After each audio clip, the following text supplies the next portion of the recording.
All right, we're live. Boom.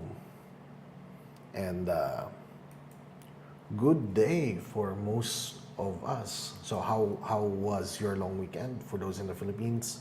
And today is still, I think, a holiday. So and while you're celebrating, I had the liberty of meditating my way around the weekend, around the long weekend. And I just want to talk about the three major challenges of reluctant hero slash entrepreneurs. And how many of you are familiar with the term reluctant heroes? Type me in the comments if you're familiar. So, a reluctant hero is basically a character or someone who, well, in some way or form, is called to an adventure that they are forced to do, right? So in literature or film or other media, they are initially hesitant to start. They are unwilling or unenthusiastic about taking on the hero or the role of a hero or protagonist.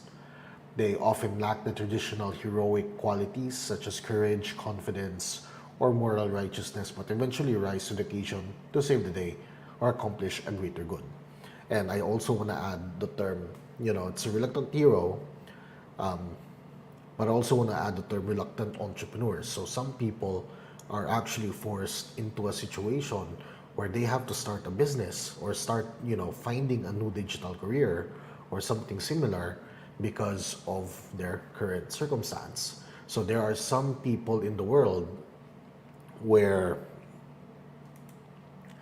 they are unable to find jobs in a traditional sense because of what's the word I'm looking for? Because of stigmas and prosecution and all of that, right? So there's a there's and there are a lot of marginalized people who belong in that group. Now they are unable to find or create a business in a traditional sense, so now they are compelled to in some way or form. So in literature, these characters, I'll give you an example. If you watch Star Wars, how many of you watch Star Wars? Right? Luke Skywalker, that's the son of Darth Vader, is a really good example of a reluctant hero.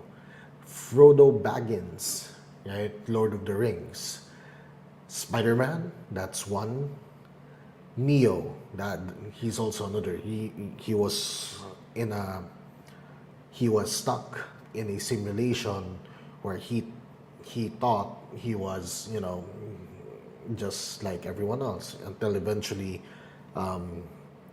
his hacking days caused the attention of agents and people in the matrix, just to get him out,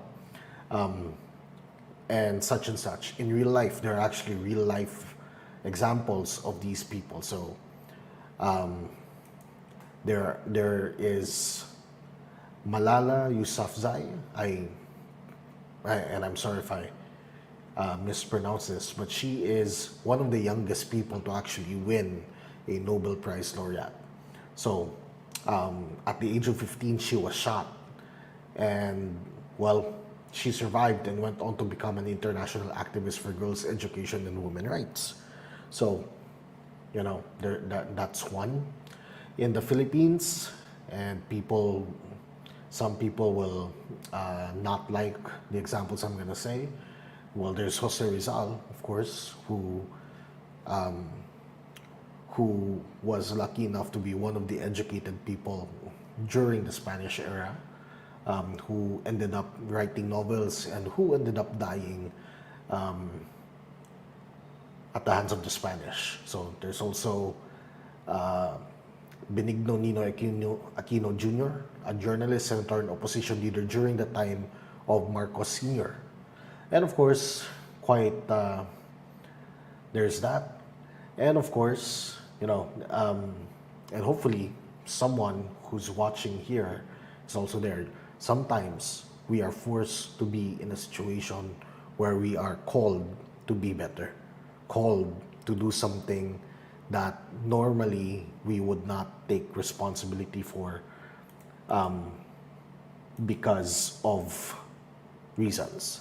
Okay, so are reluctant heroes.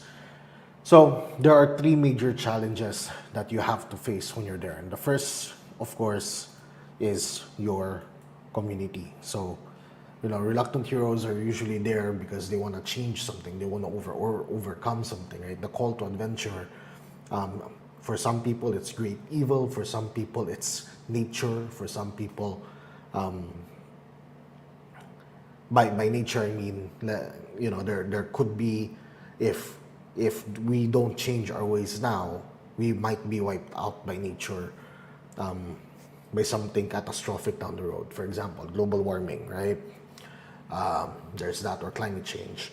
Then there's also the simple one wherein people started to occupy a territory in nature that be shouldn't be our thing. Now, man versus community though is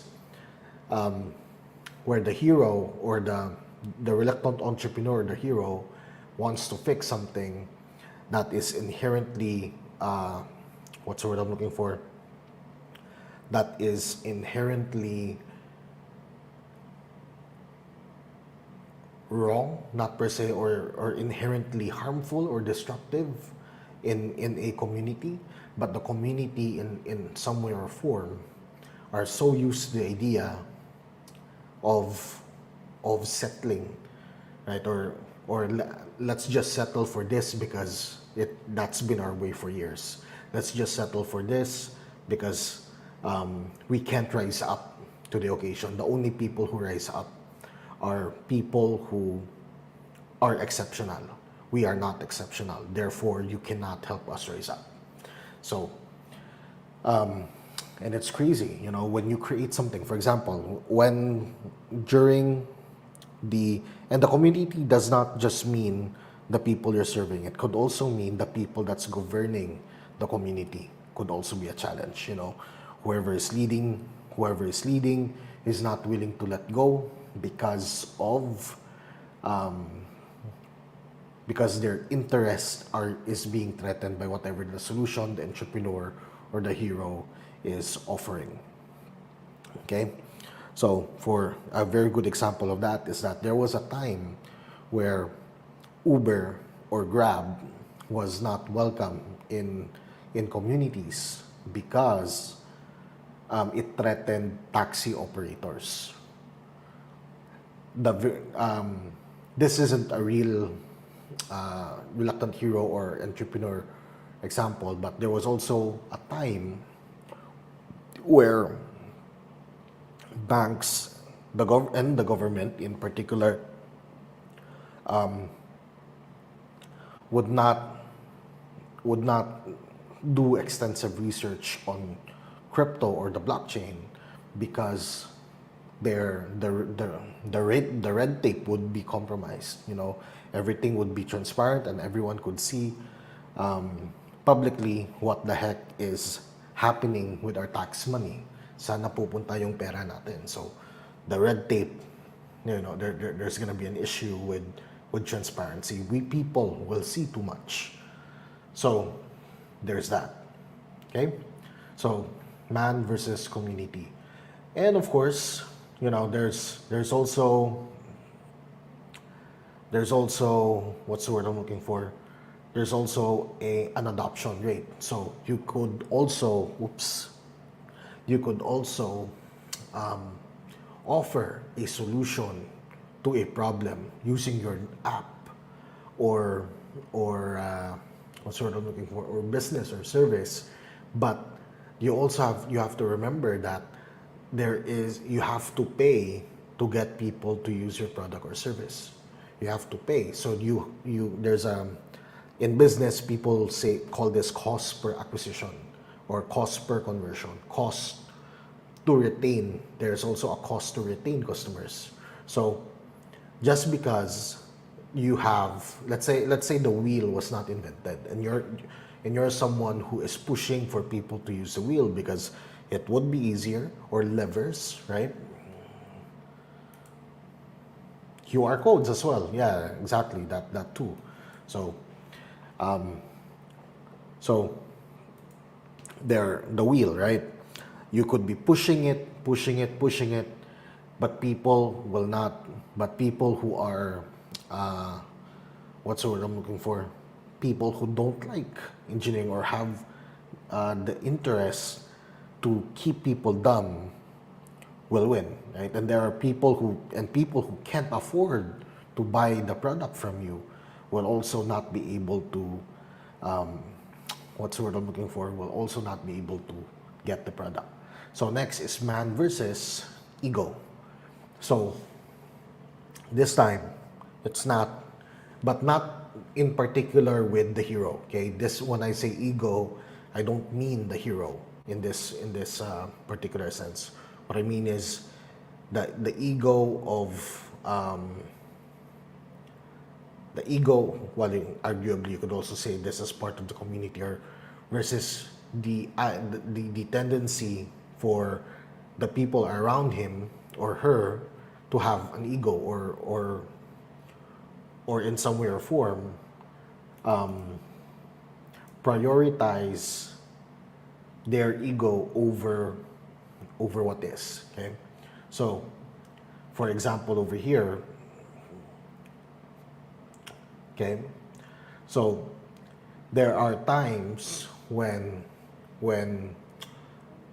when people show kindness to someone who is deliberately malicious in particular. So when you forgive someone who is abusive towards you, what tends to happen is that they would reconsider, or they would be grateful for the forgiveness or love that is given. What happens is that the people that you choose or that chose to do harm will actually see it as an opportunity for you, or as proof that you are weak and easily fooled. They will use this as an opportunity eventually to take advantage of kindness so that they can inherently go back to the world. Now, it's the same thing with real life, okay? Reluctant heroes and entrepreneurs usually do business or create businesses or movements that inherently help communities and people. But the problem is that these communities that they're usually helping are not operating at the same level as the entrepreneur or hero. What this means is that it leaves the hero in a position where he is forced to be kind or fair in an environment where it's a dog eat dog world. Okay? And here's the fun part. For most people, they don't understand why the entrepreneur or hero still has to feed these people. So one of my favorite lessons this Easter is and it actually went viral on Facebook. It's the concept that Christ fed Judas when during the Last Supper. He knew he was betrayed, but he still fed Judas, and forgave him, as well as forgive the Romans and the Jews during his crucifixion. You know, so it's a crazy concept to think about. So, and while you're in this situation, people will still take advantage of that. So, I can't cite, and I've run a business for 5 years, and one thing's for sure though is that there will be people, no matter how good your culture is, no matter how good the playing field is, when people find an opportunity, or egoistic people find an opportunity to take advantage of, they will, and it's part of the risk of starting a business or it's part of the risk of starting a business or movement to handle that. Okay, so reluctant heroes or entrepreneurs are not new, and it doesn't mean that they're stupid. It's just that they expect that from society. Society does not understand kind people or sorry, people who are high on ego do not understand kindness. They will see that as a form of weakness for you. Okay? And that's funny. So I've had an experience where someone stole money from me, and the first thing that people notice is that, why give this guy another chance, you know? So and and they assume that it's a ploy or something. So it's interesting. So next, which brings us to the third challenge, man versus self, right? So the reluctant hero has to overcome the fact that, by definition, this guy or this entrepreneur did not start a business because he wanted to. Okay? He did not go on this adventure because he wanted to be a knight. He wanted to be a hero. This guy was forced by circumstance to take charge, because if no one else does, then if he does not, then no one else will. Or if someone else does, they would be corrupted. For example, with Frodo Baggins, if anyone else held the ring, it would corrupt them. Okay? If no one else held the ring, it would corrupt them. And eventually, Frodo almost got corrupted himself, you know? But in the case of life, for example, if you don't teach, if you don't, okay, let's put it this way: Filipinos are so used to being paid so little, so much so that even during the age of the internet, sometimes people would settle for $1 jobs for international clients. Okay.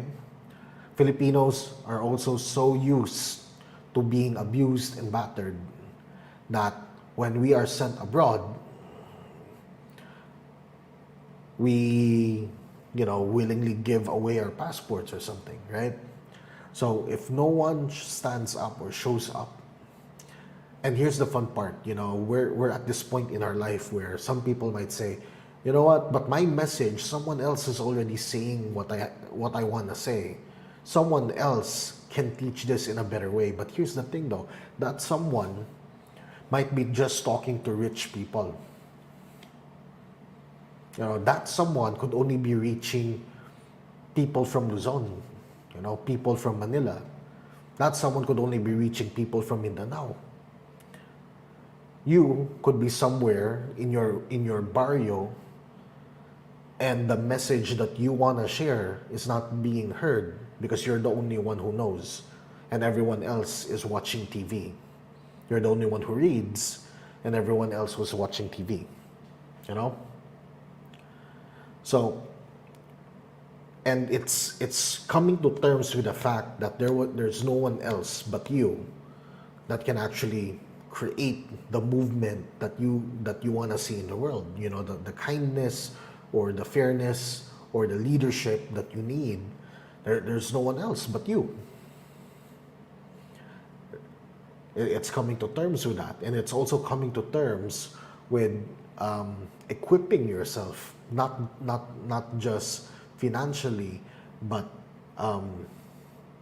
mentally, by through that, right? So that's it for today. 3 major challenges of reluctant heroes and entrepreneurs, and I'll see you next time.